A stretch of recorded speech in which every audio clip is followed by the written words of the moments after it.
indeed, our ancestors taught the Europeans government. Again, although we have not had this information. Now, what do you mean our ancestors taught these people government? Which ancestors are you talking about? Some of the people who I just identified. The Wabanaki Confederacy is still in existence, and the people in it are not the original founders of it. Okay?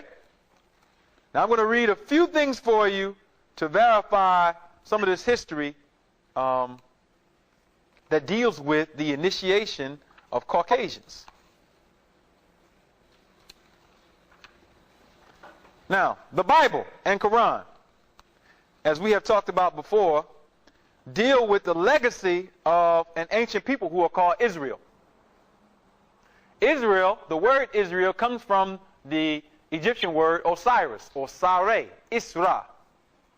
That is the etymology and the origin of the word.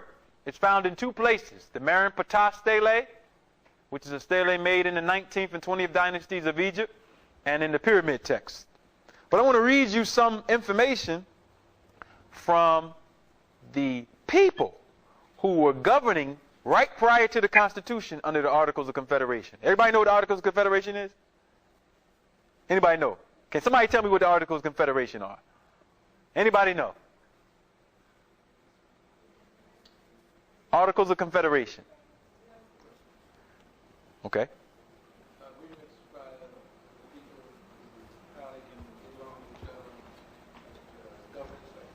It was the document of government prior to the Constitution that was changed in order to make the present Constitution. It was enacted and operated from 1781 to 1786. And there were 8 presidents in that time period prior to George Washington. And a lot of people are saying that they were black, but they weren't.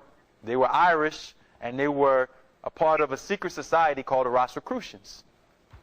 And the Rosicrucians were the Germans who came over into America during the time period that Pennsylvania was being settled by William Penn, and they settled right up in Germantown. This is where you get the history of Germantown in Pennsylvania from. But I'm bringing that up because one of the presidents, whose name was Elias Boudinot, wrote a book called A Star in the West. And he talked about the native people who were here and how they were the lost tribes of Israel. And he talked about how they had the Bible in America prior to the European. Now this becomes very important because the so-called founding fathers who were under the Articles of Confederation have a secret connection to the society of people. Now, you know, we don't talk about secret societies and conspiracies. You hear about the Illuminati and all this stuff has become very popular. And people are just going all over the place with secret societies. But secret societies do rule your everyday affairs. Okay? But you have never known that there were black secret societies. You just hear about Rockefeller and Rothschild.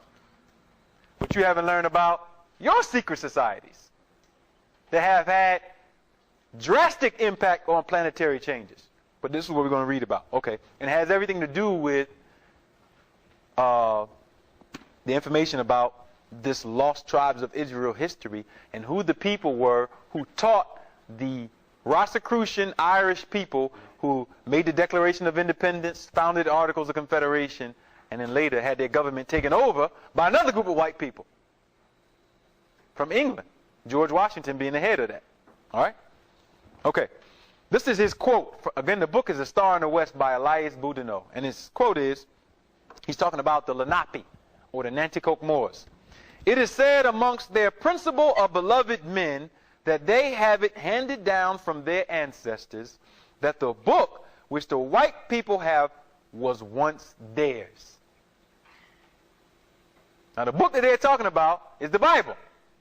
Now, again, I'm telling you, the Bible is the history of the most ancient lineage on earth, which is this Moorish or Israelite history. A black history, or Israel, meaning the people of Osiris. Okay? It goes all the way back to ancient Nubia. All right? That while they had it, they prospered exceedingly. Talking about the history of the Bible. And the reason why I'm bringing this up also is because there was a European, Charles Thompson, who was the Secretary of Congress from 1774 to 1786. And he translated for the first time the original Septuagint, which is the Old Testament, right here in Philadelphia. And that translation that he has is completely different from your King James Version. There are specific verses that are missing. And he also knew that this lineage of people that he was translating the text about and that he had been initiated into, right in Delaware, were giving him information about a particular group of people who were here, who are being talked about by Mr. Elias Boudinot, the third president under the Articles of Confederation. So I'm trying to give you some context. That while they had it, they prospered exceedingly, but that the white people bought it from them and learned many things from it, while the natives lost their credit. Now, when did that happen? Most people do not know that the first time that the Old Testament was written down was in Egypt, 285 BC, under a pharaoh called Ptolemy Philadelphus. Now, it's interesting that you get this place named Philadelphia. 285 BC was the first time that the Bible was written down. Prior to that, there was no Bible except oral traditions. I know you don't believe that because you taught that Moses received the 5 books. That's a lie. You can verify it right in the Bible because he didn't write about his own death, which is recorded in Deuteronomy. Hebrew was not even a language when the biblical scholars say that Moses lived. And when we find out who Moses really was, then we understand where and why there's so much confusion. Because it's all related to this Moorish Israelite history going all the way back to Kemet. Am I confusing anyone? Okay? So the first time the Bible was written down is 285 BC under Ptolemy Philadelphus.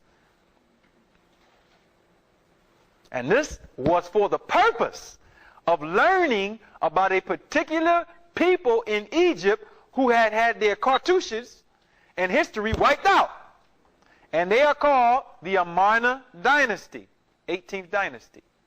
And you find them mentioned in the Quran under Amran, the family of Amran, 3rd surah. Okay? And their lineage, as is recorded in the Bible and Quran, is Noah, or Nu. After the so-called climatic destructions on earth, then it leads to Abraham and the seed of Abraham. Okay?